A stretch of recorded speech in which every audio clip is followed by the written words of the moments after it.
Fire falls from a clear blue sky and consumes an altar dripping with seawater. A handful of flour in a clay jar refuses to run out.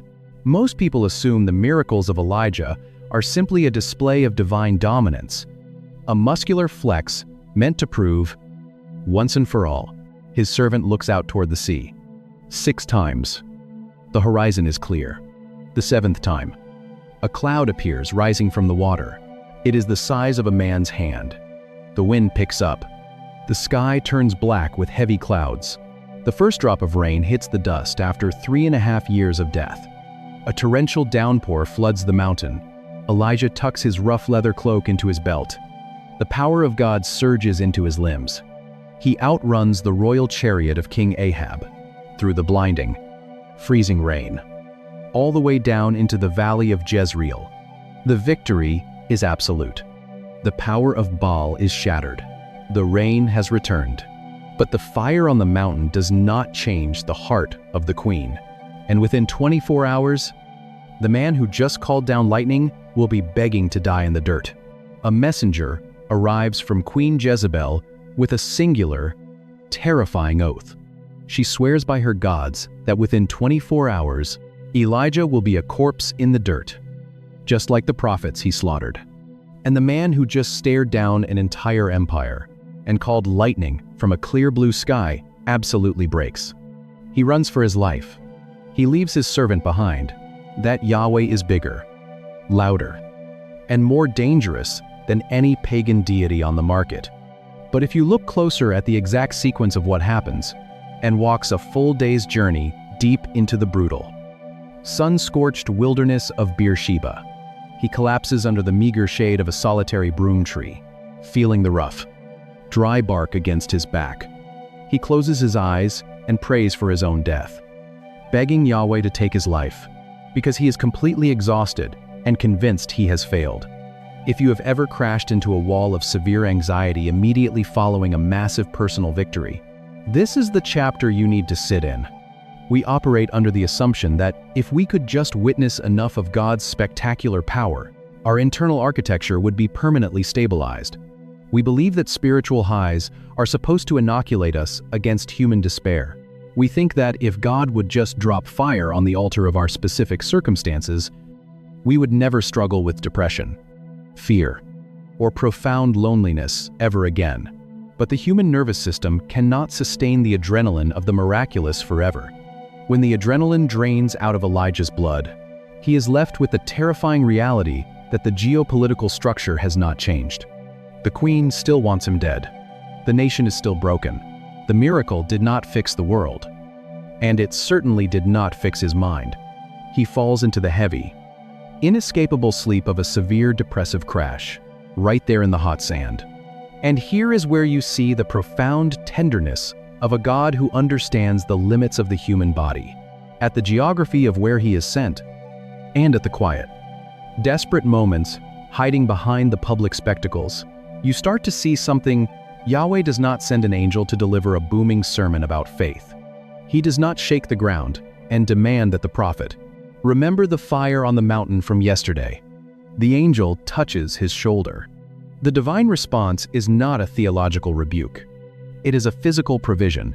Elijah wakes up to the smell of fresh bread, baking over hot coals, and a jar of cool water resting near his head. The angel simply tells him to eat and drink. He sleeps again, and the angel returns to feed him a second time, warning him that the journey ahead is simply too great for his current physical state. God addresses the prophet's biological exhaustion before he ever addresses his spiritual despair. This bread and water sustain him for 40 days and 40 nights, carrying him deeper into the desolate wasteland toward the mountain of God, Horeb. But the nourishment under the broom tree is merely the physical preparation for what is about to happen at the summit. Because when Elijah finally reaches the pitch-black mouth of the cave, he is going to realize that he has fundamentally misunderstood the very nature of God's voice. He stands in the dark mouth of a cave on Mount Horeb. The cold stone of Sinai presses against his back. The traditional reading completely misses. The sequence of miracles is not a random display of brute force. It is the systematic dismantling of a very specific worldview. This is the exact same mountain where Moses stood centuries earlier to receive the law. When Moses was here, the peak was wrapped in thick, suffocating smoke. The ground trembled violently, while a trumpet blast grew louder and louder in the thick clouds. Elijah is waiting for that exact same terrifying display. He wraps his rough animal hair cloak tight around his shoulders. He waits for the overwhelming pyrotechnics of divine power. The command comes to him in 1 Kings chapter 19. Go out and stand on the mountain in the presence of the Lord. And then the mountain tears itself apart. A catastrophic wind rips through the jagged peaks, shattering the heavy boulders into airborne shrapnel. The noise is absolutely deafening. But the text repeats a haunting refrain. Yahweh is not in the wind. Then the ground violently buckles beneath his feet in a massive earthquake, throwing choking dust into his lungs. But Yahweh is not in the earthquake. Then a blinding fire sweeps across the ridge, searing the thin mountain air and blistering the skin. But Yahweh is not in the fire. After the chaos passes, there is something else. Your English translation likely calls it a still small voice or a gentle whisper. But the phrase in the original text is a breathtaking Hebrew paradox. The voice is the Kol Damama Daka. Every time Elijah raises his hand, he is not just breaking the laws of physics, he is breaking an idol. And this matters deeply because Kol means a voice, a sound, or a cry. Damama comes from a root meaning to be dumb, silent, or completely still. It is a sheer, dead silence.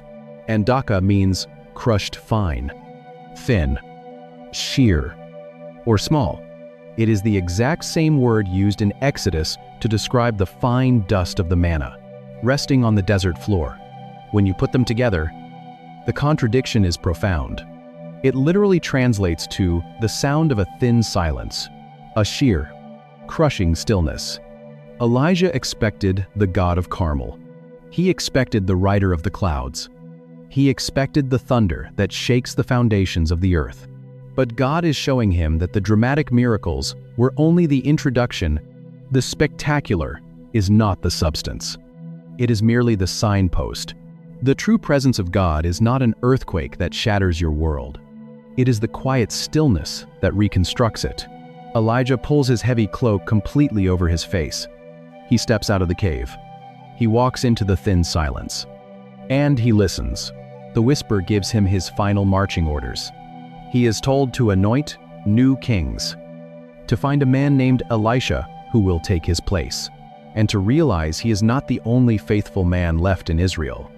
But this thin silence does not mean the violence of his ministry is entirely over, because a new king is about to sit on the throne of Samaria, and the fire has not completely burned out. We suffer from the exact same condition the ancient Israelites did. We constantly look for God in the spectacular. We demand the fire. Years pass. Kings D. The throne of Israel changes hands. Ahab bleeds out in his royal chariot. His son, Ahaziah, takes the crown. The new monarch steps on a wooden lattice in his upper room. The timber snaps. The king plummets. His bones shatter on the stone floor. He lies paralyzed in Samaria. Infection sets in. Panic takes over. In the political machinery of the ancient Near East, a crippled king is a dead king. Ahaziah needs a supernatural guarantee. But he does not look to the mountain of God. He looks to Ekron. He sends envoys to consult Baal-zebub, the pagan lord of the flies. He wants a medical prognosis from a silent idol. Elijah intercepts the messengers on the road. He sends them back with a fatal diagnosis. The king will not leave his bed. Ahaziah reacts like every desperate dictator in history. He deploys the military. He sends a captain and 50 armed soldiers to arrest the prophet. They march up the hill. The bronze armor clanks in the heat. The captain stares at the old man sitting on the ridge. He barks an order. Man of God. The king says, "Come down." We often read this scene and recoil at what happens next. We view the prophet as a bitter, trigger-happy vigilante. We assume he is protecting his own fragile ego. But this fire is not a personal vendetta. We want undeniable, earth-shattering proof that God is in the room, operating under the assumption that if the sky would just split open and fix it is a national boundary line. The military captains represent the arrogant delusion of human empire. They approach the divine as an asset to be managed. They treat Yahweh's prophet as a political dissident to be intimidated. Elijah speaks, "If I am a man of God, let fire come down." The sky ignites. The heat is absolute. 50 soldiers turn into white ash on the dirt. Ahaziah refuses to learn. He sends 50 more. They march up the exact same hill. They smell the scorched metal and the charred armor of their comrades. They give the exact same arrogant order. The sky ignites again. Another 50 men vanish in a flash of heat. The fire on this hill is completely different from the fire on Mount Carmel. Carmel was a theological demonstration for a wandering nation. This fire is a sovereign refusal. Yahweh refuses to be conscripted by a crumbling human administration. He will not be arrested. He will not be commanded by a throne that worships flies. A third captain finally climbs the hill. He looks at the blackened earth. He smells the ozone. He does not bring threats. He falls to his knees in the hot dust. He begs for the lives of his 50 men. He recognizes what the king refuses to see. You cannot conquer the creator of the sky with bronze spears. The fire stops. The mercy is immediate. Elijah walks down the mountain. He delivers the death sentence directly to the king's face. Immediate crisis. Our allegiance would never waver again. We treat the miraculous as the ultimate goal. But God is not offering a magic show. The dynasty breaks exactly as prophesied. The prophet's earthly assignment is finally complete. But his departure will not require a grave. Elijah walks toward the muddy banks of the Jordan River, and the dust of a long, exhausting life settles onto his sandals for the very last time. He is not alone. His young protege, Elisha, follows closely behind him, refusing to leave his side despite repeated, urgent commands to stay back. In the distance, standing on a high ridge overlooking the valley, 50 men from the company of the prophets watch silently as the two figures approach the deep, rushing water. The river forms a natural, impassable boundary line, blocking their path into the eastern wilderness. Elijah does not look for a shallow place to cross. He does not wait for a boat. He reaches up and unfastens the heavy, rough animal hair cloak that has rested on his shoulders for years. He rolls the coarse fabric tightly between his calloused hands, gripping it like a heavy leather club. He pulls his arm back and strikes the surface of the river. The crack of the fabric hitting the water echoes across the valley. Instantly, the muddy current fractures in two. The heavy waters pile up on either side, exposing the smooth, wet stones of the riverbed, and the two prophets walk across on completely dry ground. This exact physical action is a deliberate, historical echo meant to remind anyone watching of, he is diagnosing a sickness. He is forcing a nation to realize that they have traded a living presence for a transactional weather machine. Moses, lifting his staff over the Red Sea, cementing Elijah as the ultimate prophetic successor of the Sinai covenant. They reach the far bank. They walk deeper into the barren desert, leaving the land of Israel behind them. Suddenly, the sky tears itself apart without warning. There is no rain. There is no storm cloud. There is only a deafening, blinding rush of pure heat and light. A chariot of fire, pulled by horses composed of absolute, incandescent flame, violently drives itself directly between the two men, separating them in a sudden rush of scorching wind. The sheer force of the whirlwind grabs the old prophet and rips him upward into the sky.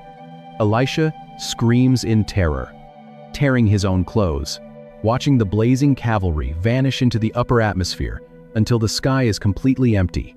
When the dust finally settles on the quiet desert floor, Eliah is gone. But something remains lying in the dirt. The rough, animal hair cloak has fallen from the whirlwind. The fiery chariot is not a rescue mission.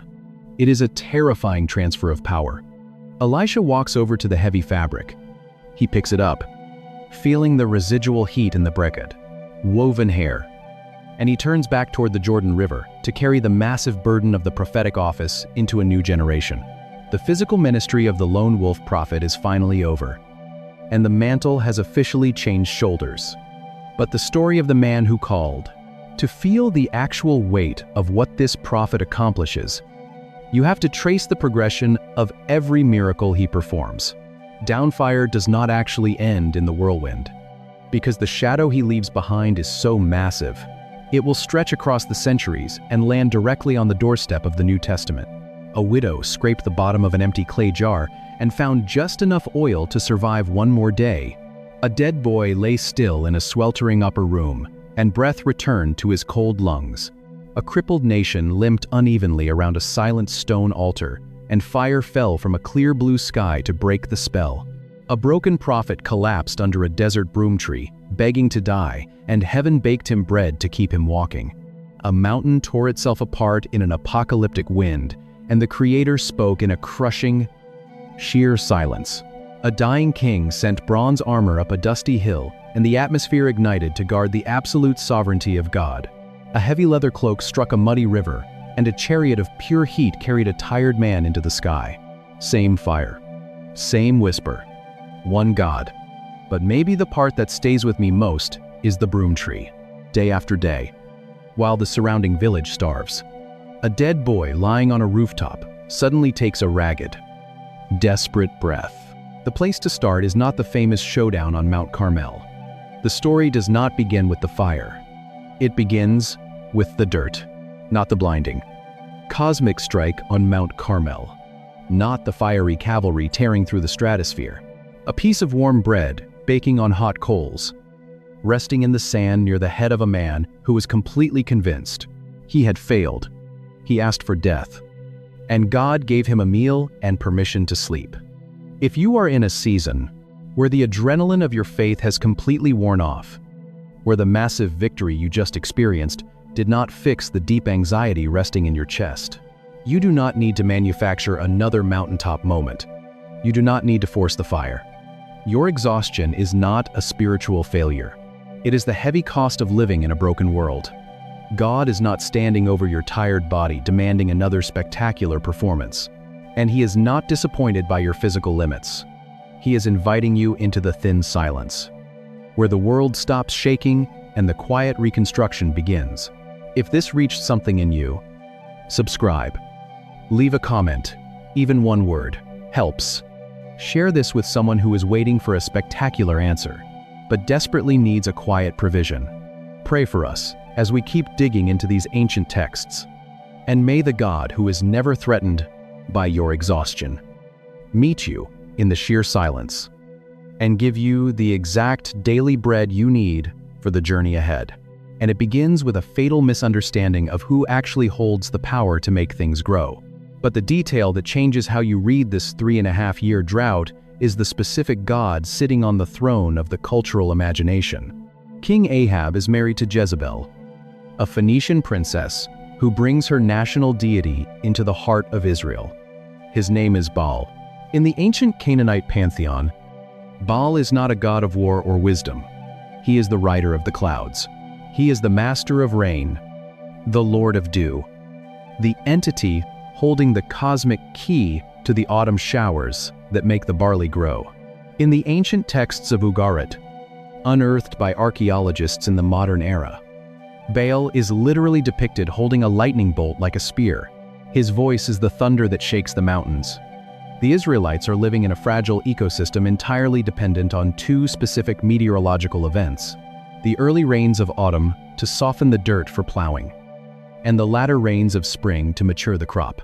If either one fails, the stone storehouses remain empty, the cattle ribs begin to show through their skin, and the society collapses. A muddy river splits in two at the sharp snap of a folded animal hair cloak. Same prophet. Same terrifying suspension of the natural order. Rain is not just weather. Rain is survival. When the Israelite farmers adopt Baal worship, they are not necessarily abandoning Yahweh out of pure malice. They are hedging their bets. They are diversifying their spiritual portfolio. They keep Yahweh for the national holidays and the historical origin stories. but they pray to the storm god when it is time to push seeds into the soil. To worship Baal is simply to purchase an insurance policy against starvation. So when Elijah walks into the royal court and declares that there will be no dew or rain, except by his word, it is not a generic curse. It is a precision strike on Baal's resume. The drought is not a petty display of divine anger. It is a public exposure of an empty deity. Yahweh is walking directly into Baal's heavily fortified domain, locking the vault of the sky, and pocketing the key. Month after month, the heavens turn into a suffocating sheet of polished bronze. The earth fractures into jagged polygons of dry clay. The priests of the storm god wait for their rider to mount his chariot and crack the sky, but all they hear is the dry wind scraping through the dead wheat. The theological point is made. A man walks into the marble corridors of Samaria, smelling of desert dust and raw leather. He has no royal lineage. He carries no weapons, but it carries a terrifying physical cost. The creeks stop running. The livestock drop dead in the dust. While the nation starves to learn this lesson, the prophet himself needs a place to hide and a way to survive the very famine he just announced. But Yahweh does not direct Elijah toward a sanctuary of faithful believers. He sends him directly into the geographic heart of the enemy's territory. The creek shrinks. The mud cracks. The water vanishes. Elijah sits by the ravine of Cherith. Black ravens drop scraps of flatbread and raw meat onto the hot stones. Morning and evening, a dark scavenger delivery service, keeping a man alive in the dirt. But eventually, the drought he ordered comes for him. The brook dries up completely. God speaks. Go to Zarephath. This is not a random map coordinate. Zarephath is a coastal town in Sidon. It is the geographic center of Baal worship. It is the hometown of Queen Jezebel herself. Yahweh is sending his most wanted man directly into the living room of the enemy.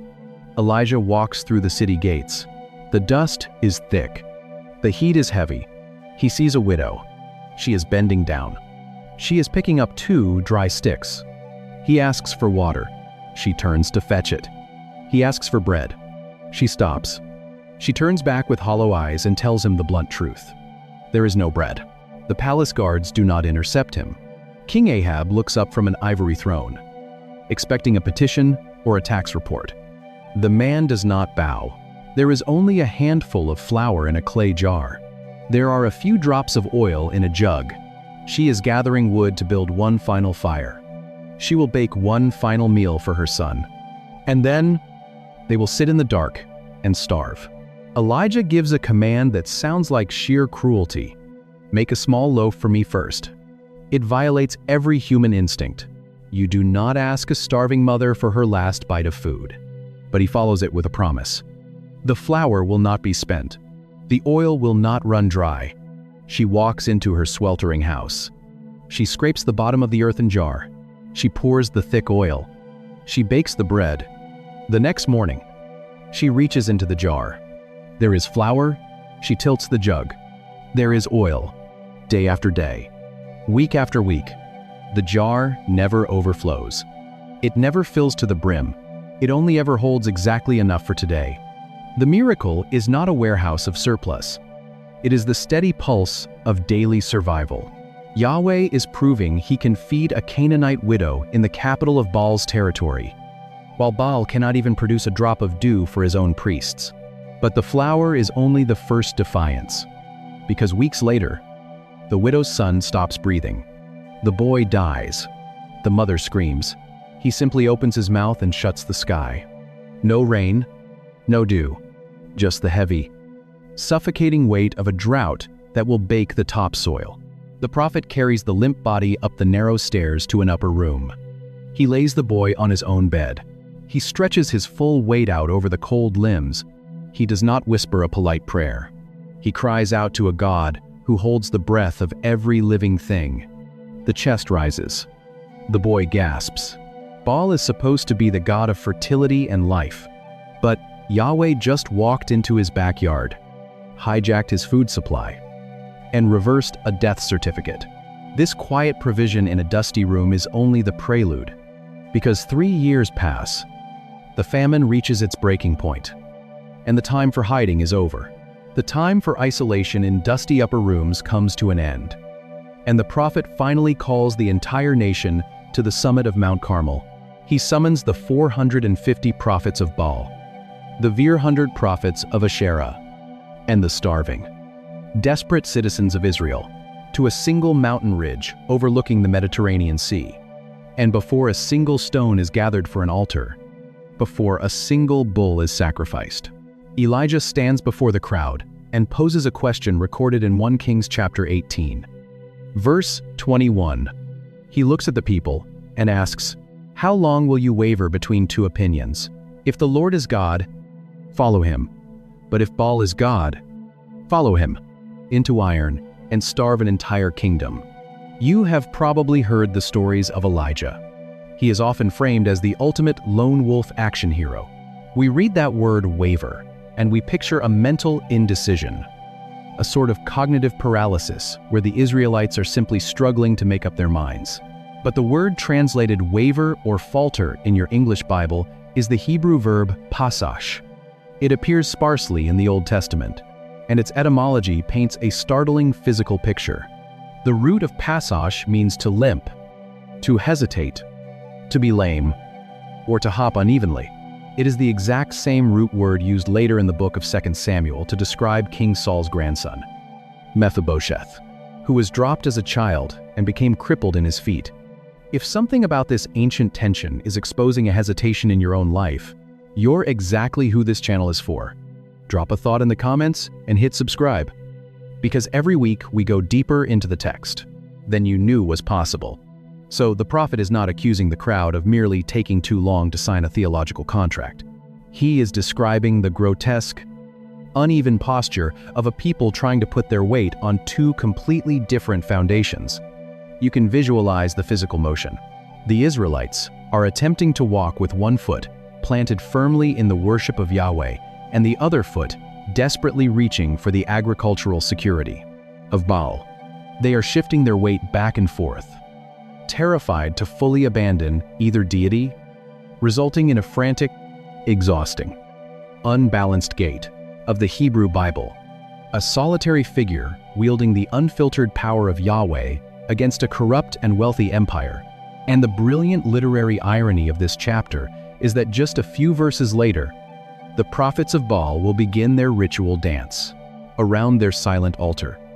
And the writer uses the exact same Hebrew verb to describe their frantic leaping.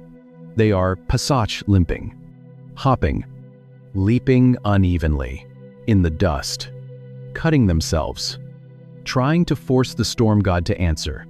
That root changes everything about how we understand the confrontation on the mountain.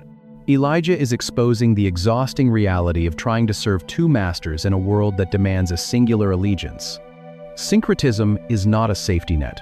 It is a spiritual limp. They have crippled themselves by refusing to trust the God who actually holds the rein.